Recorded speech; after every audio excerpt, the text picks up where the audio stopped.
Well, Kelly, thank you so much for your time today. It's been lovely to come here and actually see the changes that you've done to the kennel since the last time I was here. You've done a lot of work here.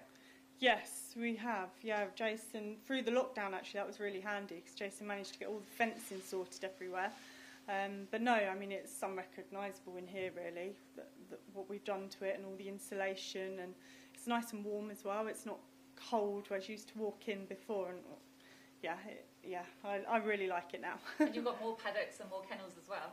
Yes, yeah, we added on a new block, so that's where the boys, we've got 8 single kennels in there, which is lovely. Like, I love them sharing and it's really nice, but I try not to use muzzles on them, so it's lovely to have that sort of space where we can put the boys on their own if they want their own space. So yeah, we're really pleased with it. Obviously it's been quite big news for you guys that Henlo is coming back on RPG TV as of February. How good a news is that for you? Yeah, I mean, it's brilliant, mainly for our owners. We've got a lot of owners here. I think we've got out of 44 dogs, 36 of them are owned, and that'll be through different syndicates or just individual owners. And we've got quite a lot of owners from abroad as well now that sort of have taken an interest through social media. So it's brilliant for them. It'll mean a lot to them because obviously with the year we've had, it's been really hard for everyone. So yeah, it's good for them to see and hear other people talk about their dogs as well. And obviously you love all your dogs, be they graded or open races, but you do tend to have a nice mix of the graders that are the bread and butter and open races as well. You've been represented in a lot of competitions over the last couple of years. Yes, we always like to try, and with all the dogs we've had, like, we'll always be looking to get that little bit more or to fulfil their potential rather than just thinking, oh, they're just a grader for Henlo. So they've all got their own little specialities, if you like. So it's nice to try. Saying that though, the graded racing, that's our sort of day-to-day, everyday racing, and the graders, they love it just as much, and it's ideal for us because we just walk outside the gate, we don't have to travel, so it's very easy for us. You want that category 1 though, don't you? Oh, definitely. Every year I say this year, but we'll keep trying until we get there. Tricky times for you in the sense that you're having to live with a little bit of uncertainty around Henlo, would that be fair?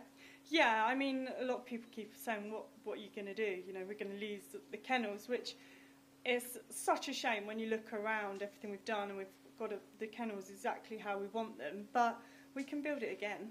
Like, we just need to know where we're going to go and we'll just start again. It won't stop us. And in many ways, I kind of envy greyhound trainers at the moment, because whilst many of us have been at home bored out of our brains, the dogs must have really kept you going through the difficult year. Absolutely. I'd be totally lost without them. They're perfect to come and work with, and you realise that social distancing is perfect with greyhounds. Are you enjoying the sport at the moment? Yeah. I mean, I love it. I always try and look for the positives, and the way we've moved forward with the injury schemes and the rehoming and the bonds, I think it's all going the right direction. But yeah, I mean, there's always going to be improvements, but from my point of view, I'm always thinking of our owners and how it could be better for them. So we're really happy. I mean, we just get on with our own dogs and enjoy our dogs. Well, Kelli Windebank is here now, and she's joined by Darcy. Darcy is her retired greyhound, one of 4 that you've got at home, Kelly.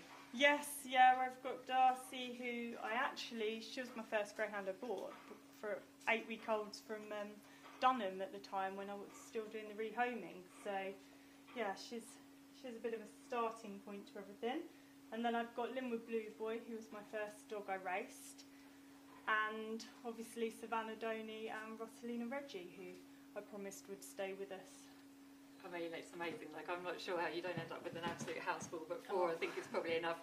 I'm going to sort of ask you now, in your role as GB ambassador, how you see things are going at the moment, because there's certainly been a lot of improvements in the sport over the last few years, hasn't there? Oh yeah, it's been brilliant to see, especially for me, because I'm quite sort of an advocate of injuries aren't the end of the world for greyhounds. You know, it's just a broken leg. So I've always been quite an advocate for making sure that they get the right treatment and the right follow-up, and they're just as important as an injured dog as they are as a race dog.